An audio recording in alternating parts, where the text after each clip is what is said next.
අයිබෝන් ක්‍රිකට් වලට ආදරේ හැමෝටම මාතර දිස්ත්‍රික්කයේ ක්‍රිකට් කිව්වහම වෙනම ආකර්ෂණයක් තියෙන. ඉතින් අපි අද ආවා ඕස්ට්‍රේලියා ලෙජන්ඩ් ක්‍රිකට් ඇකඩමියට. ක්‍රිකට් ක්‍රීඩාව වෙනුවෙන්ම වෙන් වෙච්ච සුවිශේෂී තැනක්. මෙහි මොකද වෙන්නේ?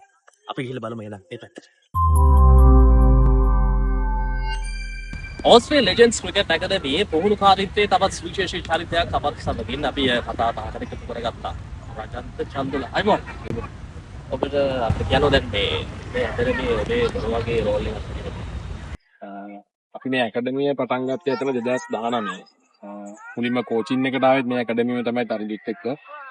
2019 ඇකඩමිය පටන් ගන්න දැන්ට අවුරුදු 6ක් අපි ළමයෙක්ගෙන් පටන් ගත්ත මේ ඇකඩමිය දැනට අපි ළමයි 150කට වැඩි පිරිසක් ඉන්නවා වයස් කාණ්ඩ ගත්තොත් අවුරුදු 11න් පල්ලෙහා 13න් පල්ලෙහා 15න් පල්ලෙහා ඊට පස්සේ 17 19 ඒ වගේම අපේ තව ක්ලබ් ලෙවල් එකේ ගහන වෙනම ළමයි ටිකක් වෙනම අපි හදාගෙන යනවා දැන්. ඇත්තටම ළමයි 150කට වැඩි ප්‍රමාණයක් දැනට ඇකඩමියේ තියෙනවා. ඇකඩමිය ගත්තොත් කෝචස්ලා 7ක් සමන්විතයි දැන්ට. එයාත් එක්ක තමයි අපි දැන්ට කරගෙන යන්නේ.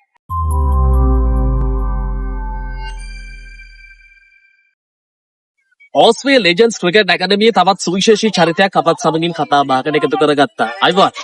අපිට කියන්නකෝ ඔබ කවුද මොන වගේ රාජකාරියක් උතර මේ ඇකඩමියේ මම තන්දුරන්ද නරසිංහ. දැන් මේ ඇකඩමියේ ප්‍රධාන මුල් වශයෙන් දෙන්නේ සතරේ මම ඉන්නවා. මුලන්තරම් අපි බලන්නේ අලුත් දේවල් එකේ දේවල් මොකද මම ගාල්වල මාතර දිස්ත්‍රික්කයේ ගාල් දිස්ත්‍රික්කයේ හම්බන්තොට දිස්ත්‍රික්කයේ ප්ලස් යෝජනා ශ්‍රී ලංකා කණ්ඩායම. ඉතින් මම හිතන්නේ මේ කෝචිං ස්ටාෆ් එක මාතර අතරත් මේ හුඟක් යම් සෙට් එකක් මේක හුඟක් මේක මම හිතනවා. දැන් අපි ගත්තොත් දැන් ඇකඩමියේ කණ්ඩායමේකට ඇතුලේ අනිවාර්යෙන්ම ටෙක්නිකල් පවර් කියන්නේ ඉගෙනන බූමින් ස්ටාර්ස් මාර්ටෙක් ඒ වගේ ක්‍රීඩකයෝ ඉන්න අතරතුර මේ අනෙක් ක්‍රීඩකයන්ටත් සෑහෙන දෙයක් කරන්න ඕනේ. ඒ ක්‍රීඩකයන්ගේ ඔබ කොහොමද කවුරුත් දැක්කද? මොන දේ වුණාද? සහ ඒ වගේම මේ මොන හරි වර්ධනය වෙන්න තියෙනවා මොන වගේ දේවල් වර්ධනය වෙනවා? ඇත්තටම දැන් අපේ ඇකඩමියෙන් බැලුවොත් අපි හුඟක් වෙලාවට ඉතින් සදල් තමයි කරන්නේ වගේ. ඇත්තටම බැලුවොත් අපි ග්‍රවුන්ඩ් සෙෂන් ඉඳලා ඉන්ට්‍රෝගේෂන් හුඟක් දේවල් කරනවා අපි.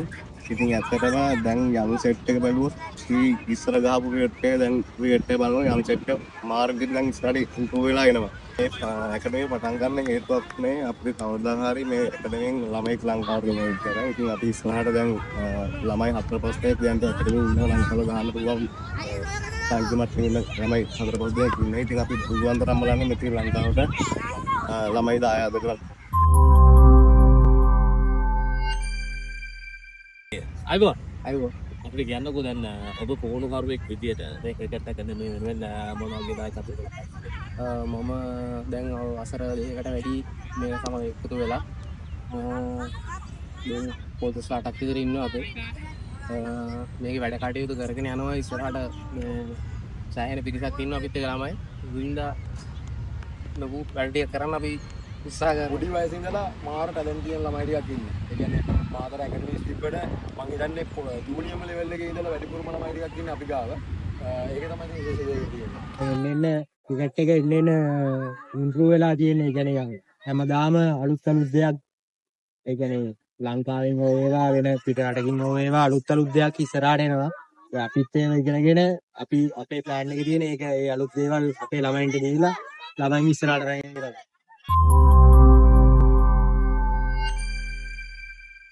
ඔයාලට කොහමද?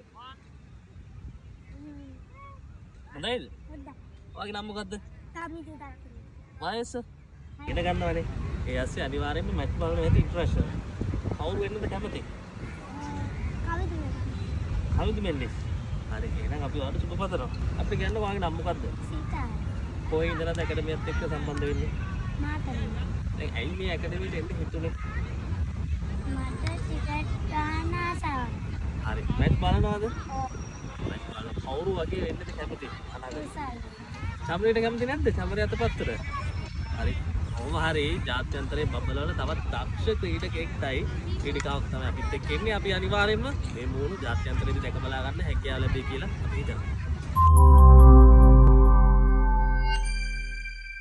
දැන් ආදරණීය දිනපතියෙක්ගේ තියෙන පුතා සම්සන්න වයසේ ඉතින් පුතාට කොහොම වගේ සහයෝගයක් දෙන්නේ අධ්‍යාපනය ක්‍රීඩාවකට සම්බන්ධ පුතා මේ අවුරුද්දේ ශිෂ්‍යත්වය ලියනවා.